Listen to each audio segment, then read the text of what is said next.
Could it be that the current vaccines deployed in the midst of a pandemic will turn out to be an enormous mistake?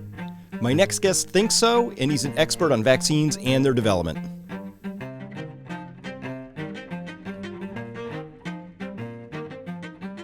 I had a chance to record a long interview with Dr. Geert Vanden Bossche. I have to admit his controversial take on vaccines had preceded him, and so I did what I always do, and I looked into both his ideas and his background. What I found both surprised and worried me. As you know, the vaccines are being steamrolled out. The social, corporate, and governmental pressure to take them is immense. Despite that, and this is an anecdote, so take it for what it's worth, the people I personally know who have not taken the vaccine are heavily overrepresented by medical and scientific personnel and doctors. Hey, maybe I just know a strange cross-section, which is quite possible. Or maybe this tells us something. I'm going to cut back and forth through this very long interview with Dr. Vanden Bossche to present the basics of his argument so you can at least hear what he has to say. The entire interview can be found at my website, peakprosperity.com. The point, as always, is that we should be having these sorts of conversations and moments of questioning. Always. That's the scientific method. It's how we learn. It's how we adjust and grow. And by doing this, we become more resilient. Now, perhaps you don't know who Dr. Geert Vanden Bossche is either. I didn't. So let me introduce him.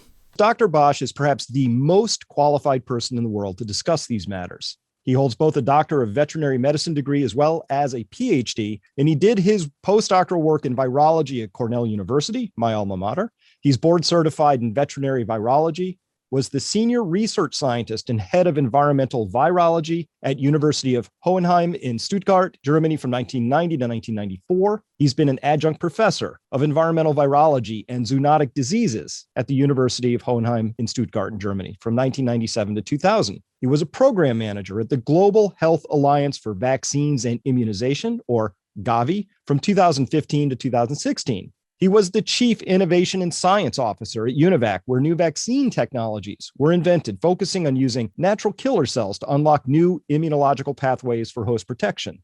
Are we done yet? Not even close.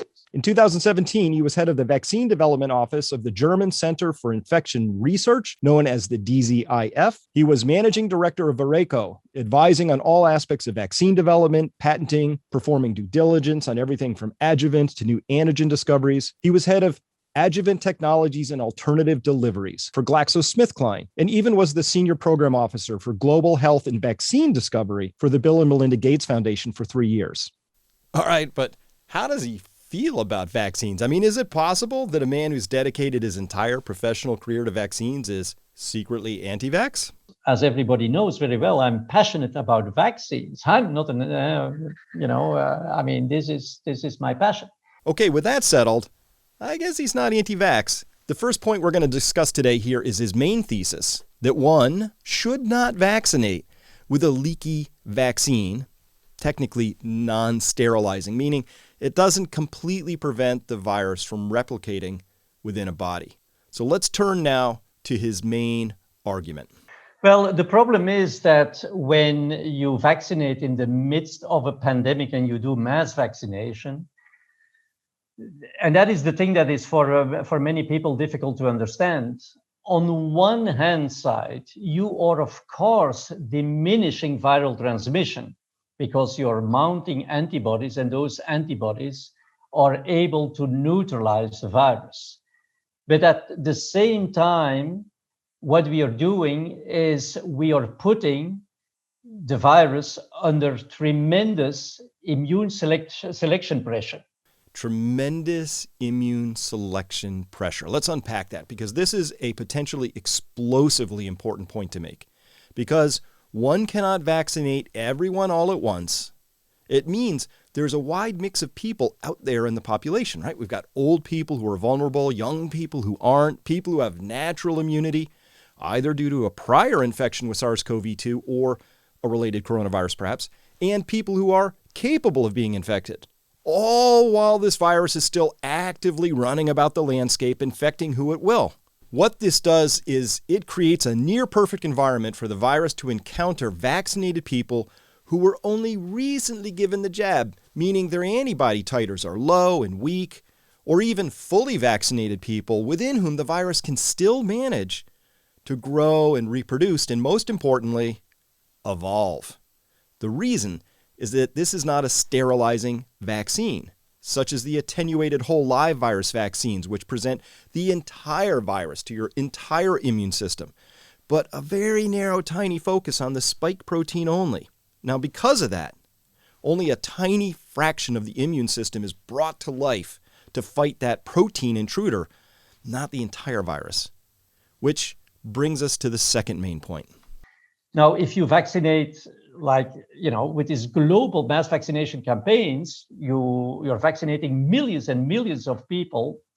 They will mount antibodies. While they are mounting antibodies, they are already exposed to the virus. So there is plenty of opportunity for the virus to escape from the immune response that is generated. And that is what is an unprecedented situation. So let's talk about this unprecedented situation he just talked about here, because it's really important. Now, let me decode that a bit. What he's saying here is that it's the combination of these particular vaccines and their very narrow focus on just the spike protein. And that's the original spike protein from Wuhan way back in January 2020. At that, it's evolved quite a bit since.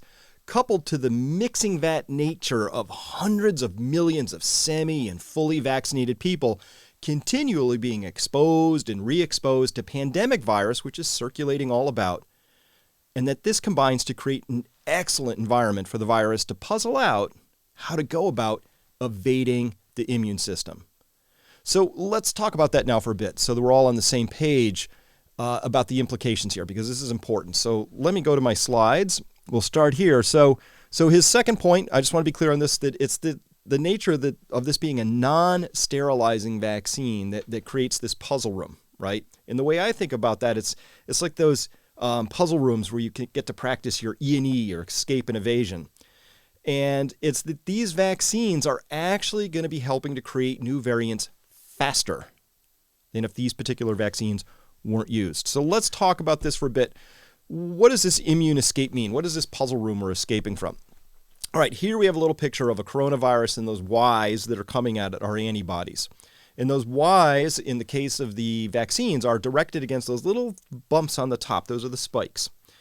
And so these vaccines, because they only have the spike component, they don't have the rest of that virus. By the way, the rest of that ball you would see down there has all sorts of other things on its surface that your antibodies could also detect, but as well, the rest of your immune system can see that and begin to react to it.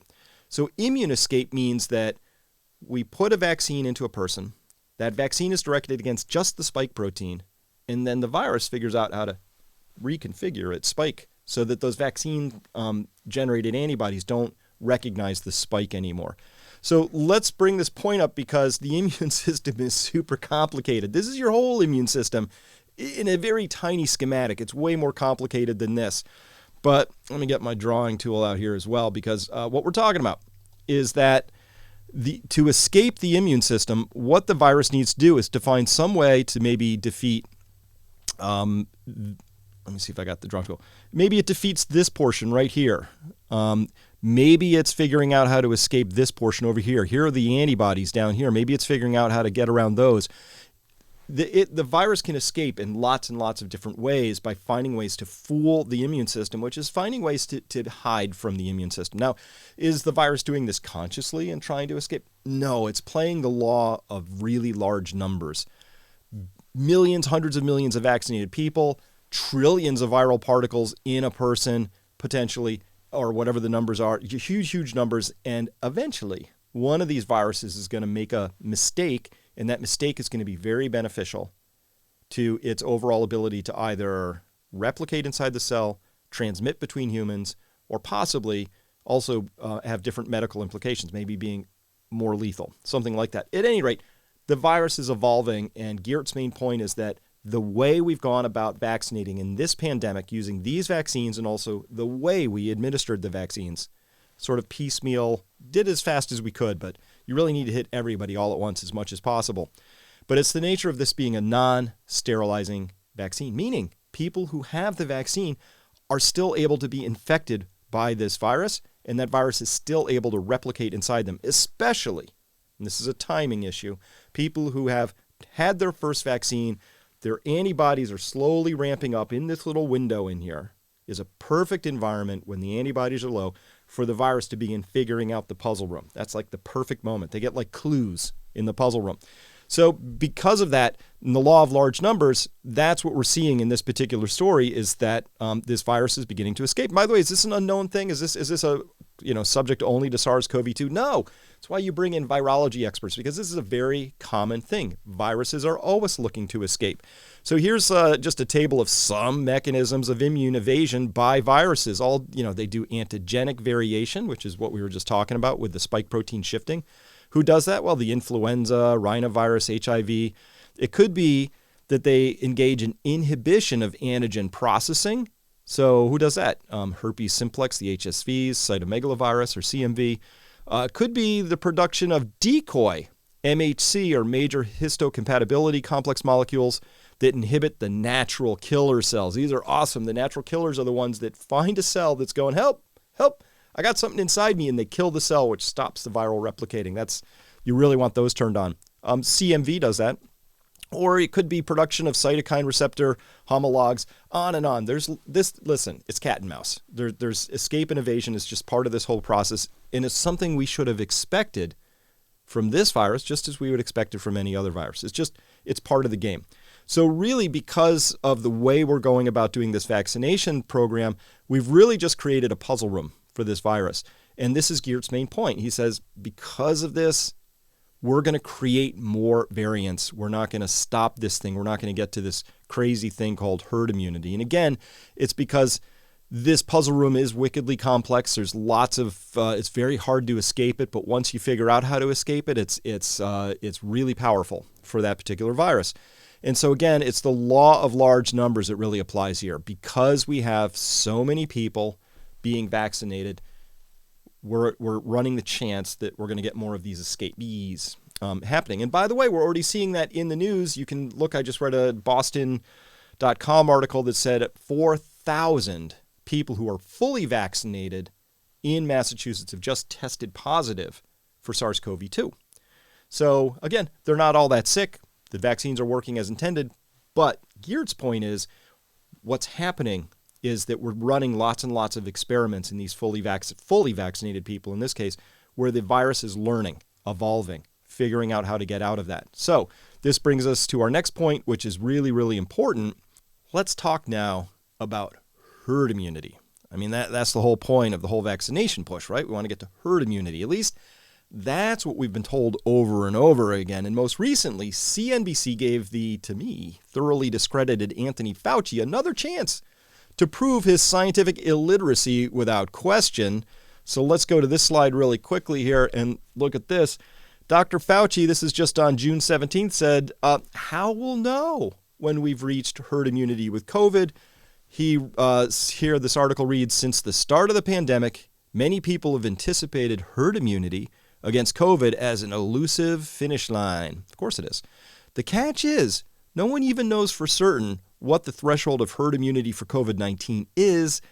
Dr. Fauci, White House chief medical advisor, told YouTube's, you know how I feel about that, Dr. Mike Varshavsky during an interview published June 6. So how will we know if and when we're there, meaning there at herd immunity? He said, quote, from Fauci, quote, when you get that level of protection that turns out to be the threshold of herd immunity, you'll know it because you'll see the infections almost disappear. Well, this is an assertion. This is an assertion without evidence. So this is something that I asked Dr. Vanden Bossche if these vaccines here could lead to this herd immunity thing. And here's what he said. And hence, when you talk about herd immunity, well, what is herd immunity? In fact, herd immunity means that by immunizing a large amount of people in a population, you will automatically protect people who are not immunized, because you will have an impact on the transmission of the virus and you will diminish the viral load. And by doing that, you protect people who are not immunized. But here we are basically promoting the propagation of variants, and those will be shed, of course, by the vaccinees. So basically, vaccinees are now a source of infection for people who are not vaccinated. And that is, in fact, exactly the opposite of what herd immunity is supposed to be. Whoops!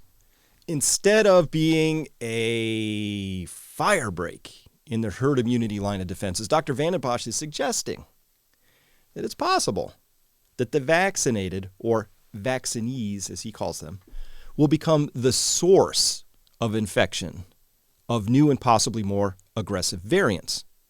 So who's right here, Fauci or Bossche? The truth is, we don't know. But I can tell you this, Fauci's assertions are not based on science. He has literally no science to back him up. He's just saying stuff. Instead, Fauci ought to be honest that this is all a rather large experiment that we hope works out in the favor of public health. Oh well, at least pharma profits are assured, and that has always been Dr. Fauci's number one concern throughout his entire career, and especially during this pandemic. And here's why.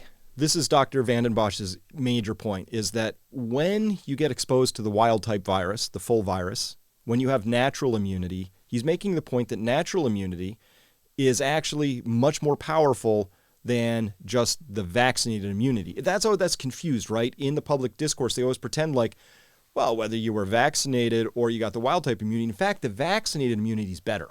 We know that because they're even making fully immune people who had the wild-type virus, who already have an immune response, they're saying they should get the vaccine too, like the vaccine's better, right? Or that they're equivalent, at least certainly people who are vaccinated are protected. Dr. Vanden Bosche's point, after decades in studying viruses and virology and vaccines in particular, he said, nah, it's not really the case because, in fact, when we get antibodies, we just have this one slice over here of what's called adaptive immunity, or the humoral response, or the B-cell immunity, or antibodies. So that's just one tiny slice, but in fact, if you want to be fully protected, you really want these T cells all activated. You absolutely want these natural killer T cells activated, because they will bring in this entire alignment here of other things, basophils, mast cells, dendritic cells. It's very complicated, but the point here is that when you just give that tiny piece, just the spike protein, you leave out all this other awesome stuff over here that we see just right down there. Is he right? Is he wrong? Good question. In fact, you can find lots and lots of research papers that are exploring this very thing. There's a lot of people besides Dr. Vanden Bossche who are very concerned about this at Harvard, at Johns Hopkins. There's papers coming out all over the place about this exact dynamic that's going on right here. So that's something that we really have to look into, and that we really want to be sure that we understand, because if he's right, the vaccination program that we're undertaking right now will actually be more harmful than helpful. Let's absolutely hope that's not the case, but we should be having that conversation, and we should be having a robust debate about that. Okay, so now we get to point number 4, which is really this, which is that the vaccinated are going to be the main source of variant risk to everyone. You've been hearing a lot about the Delta variant lately, I assume. And that's to the vaccinated and the unvaccinated alike. So let's now that we have all this background, we can turn to a longer clip where he really gets his whole point out all at once. I just want you to hear it from him directly rather than my translation. So let's turn to that now. It's critical to realize that mutations and variants, if you like, appear all the time. This virus can have a large number of mutations. And when it replicates, automatically you will have a number of these variations, and not only in the spike protein, but of course also in other viral proteins. What is important to realize is that if now the virus is confronted with a host that is making his life difficult, in a sense that it is mounting, for example, antibodies or an immune response, then under certain circumstances, these were basically the circumstances that I was previously mentioning, you can start to naturally select some of these naturally occurring mutations.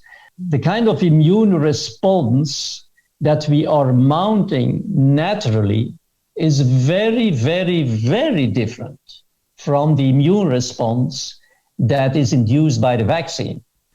All right, let me hold on that for just a second, because that's a really critical point here, which is that our natural immune response is much more robust, very different from just the antibody directed response, which we've talked about before. And he's saying as well that because of this laboratory that we're creating out there in every single body, it just gives opportunities for the virus to practice escaping the immune system.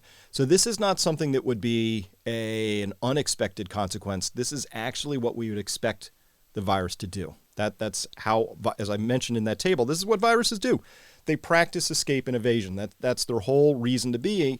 So that's why in vaccine development, you want to be very, very careful that you're not accidentally creating that environment for the virus to actually get better at what it does. You want to use a vaccine that's going to help make that harder, not easier, or in some ways improving the process for it. So a really critical point right there. Let's keep going. The common denominator is, of course, that both induce antibodies against spike protein, but the natural infection does many more things and is much richer. And also, during natural infection, you have to imagine when you get a natural infection, then you have, for example, you start mounting antibodies. But during that time, and this has to do with innate immune mechanism, the host cannot be reinfected. So what I'm saying with this is when you are mounting antibodies as a consequence of natural infection, these antibodies take time to mount, and during that time, the immune response is not optimal. So this would be an easy task for the virus to escape the immune response because the antibodies are not optimal. But there is a kind of like natural innate immune mechanism that prevents the host from being reinfected, or that prevents a host cell from being reinfected immediately after the first infection. So during the time where there is suboptimal immunity because antibodies are still in the process of being mounted. All right, very important point. Let me unpack that again. With just the vaccine approach, with just the spike protein, what happens is you give that injection and then a second injection, and during that time, antibodies are beginning to rise. But again, this is just this narrow slice. It doesn't include the innate immunity system over here. This is just the humoral immune system. So while that's happening, you have this imperfect protection, which means that while somebody's mounting that immune response through antibodies alone, they can be infected and reinfected. In fact, we've seen this already. That's in the data.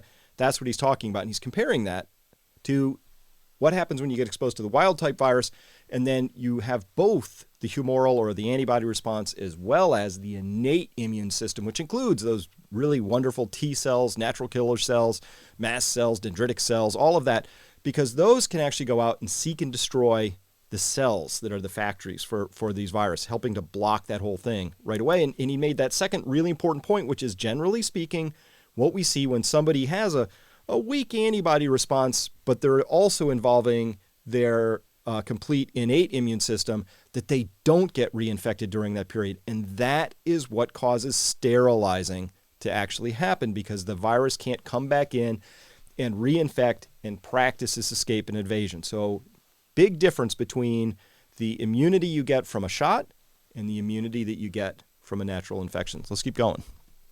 That is a very different situation from when you vaccinate somebody. When you vaccinate somebody, okay, you also start from zero, so to say.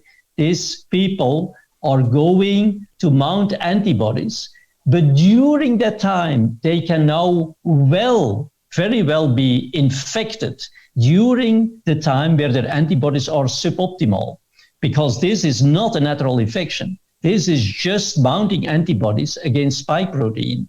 And what is the likelihood that during this phase where the vaccinee is mounting these antibodies, he or she is going to be infected Well, that likelihood is very high because we are in the midst of a pandemic. Mass vaccination, a generalized immune pressure that you put on the virus by vaccinating so many people. And while people are mounting antibodies, or after they have gotten their first shot of a 2-shot vaccine, which is suboptimal immunity, we know that. You need both shots. I mean, that has become very, very clear over the last few weeks and months. So as long as you didn't get your second shot of your 2-shot vaccine, you are still in a situation where you have suboptimal immunity, but that will not prevent the virus from infecting you. So there is plenty of opportunity during mass vaccination for the virus to infect the host while the host is still having suboptimal antibodies. And that makes it, of course, for the virus so easy to escape to this immune response and to get a competitive advantage, which will basically result in dominance of the variant that had the capability to circumvent an immune response. All right, so there's a number of things going on here, and if he's right, and again, this is a hypothesis, it's a thought position. He's got a paper out now about this, and I'm hoping that scientists really begin to burrow into this, because this is what we need to know. And so if he's right, it means that the virus is going to continually be mounting its escape and evasion activities. And the longer it does that, the more we're going to have to vaccinate and revaccinate and get people on these vaccination schedules, which may or may not have other impacts, which are not favorable. We're learning more and more about these vaccines all the time, and the ways in which maybe it's by nature of their construct. Maybe it's by nature of the fact that the spike protein itself has some sort of influence on the body's chemistry and homeostasis. Maybe it's because that they're just causing some sort of an immune response. We don't know yet. It's complicated, but we're learning that there are impacts to getting these vaccines for a significant number of people. Not everybody, but enough that we should be concerned about it. Okay, so now we can actually, I think, turn to his primary conclusion and understand this, and because this is, I think, very well said. So we have all the context to really understand this statement. This is what we should be debating. Given the huge amount of immune escape that will be provoked by mass vaccination campaigns and flanking containment measures, so, lockdowns, masks, all that, it's difficult to imagine how human interventions would not cause COVID-19 pandemic to turn into an incredible disaster for global and individual health. That's the hypothesis. That's what we really ought to be talking about, which means that there really, really needs to be a rock-solid debate and inquiry into this subject. Hey, it might be right, it might be wrong, but it certainly needs to be investigated and better understood, and it absolutely shouldn't be squelched, censored, blocked, shadow banned. But those are the things that you and I both know are probably on the table for this, because, hey, we can't have anybody questioning these things because we need to do it just one way. That's the story we have for you right now. And, hey, listen, remember, folks, it doesn't have to be this way. We all have a part to play in reclaiming the future and empowering resilience. So here's how you can help us. If you like this video, give us a like. Leave us a comment below and tell us what you thought. And most importantly, subscribe to our YouTube channel. And in case we ever get kicked off of YouTube, which is always a very real possibility, you can subscribe to our site at peakprosperity.com, or better yet, become a full member and get access to all the best content I create, live webinars with me twice a month, and a lot more. It's great. Trust me, you'll love it. And most importantly, please share this video with 5 people. That's my ask of you today. Those 5 people who need to hear this information. The only way we win this battle is by making as many people as possible aware of the true nature of the issues we're all facing. So that's it for now. Hey, thank you so much for listening, and we'll see you next time.